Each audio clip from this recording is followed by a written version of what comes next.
Last time out against the Cubs, 8 innings of scoreless baseball. And Flash, break it down for us. Had so many good things working that afternoon against the Cubs. Well, I'll tell you what, when he came over from Japan, all we heard about were his fastball and the split finger especially. He's a good fielding pitcher, gets off the mound in good shape here, although it was a bunt base hit. But I've been impressed with the total package. Obviously, the split gets all these swings and misses. He had 10 of them against Chicago Cubs his last time out. The slider is better than I thought it was going to be. The ability to throw the split for a strike when he's in a bad count is better than I thought it would be. And just the incredible package of fastball with movement, getting ahead in the count. I'm waiting to see something, Jack, that tells me he needs to work on this part of his game because we have not seen it yet. You know what? I think he's already worked on it. Whatever that thing is that you're searching for, he'll have something to counter that, because I've been as impressed as you have been. And this is one of the things I'm impressed with is just look at the arsenal that this guy has to go to.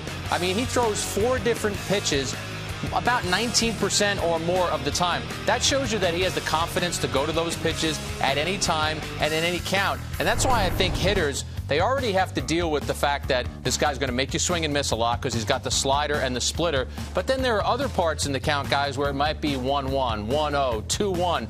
Whereas a hitter, maybe you think you have a slight edge, but I don't think they have any edge because they can't think along with this guy. He doesn't pitch to any pattern or predictability, and I think that makes him even better. Well, I'll tell you what, we just saw that graphic right there that shows that he's leading the major leagues in swing and miss percentage. That tells you that he's a #1 guy in a rotation, you know, where he can strike people out when he needs to. The opponent's batting average, .065, the walks to strikeouts. I mean, all these numbers are off the charts. But when you talk about a top end of the rotation, a #1 guy, somebody that you want pitching game 1 in a playoff series, you want swings and misses, and that's what he brings to the table. And you want this guy right here who's behind us. And the thing about 2 strikes, and I know people watching might say, well, then why doesn't everybody just lay off the slider or lay off the splitter? 7 out of every 10 times he throws those pitches, they're strikes. So you might lay off once in a while, and we make a big deal out of the ones that are in the dirt and somebody swings and misses. But he's throwing these pitches for strikes, too. He's just not throwing them in dirt for guys to miss them. Yeah, against the Cubs, 10 strikeouts, 1 walk. And, boy, if I'm up there, wouldn't you just be up there kind of guessing what he's going to throw if you're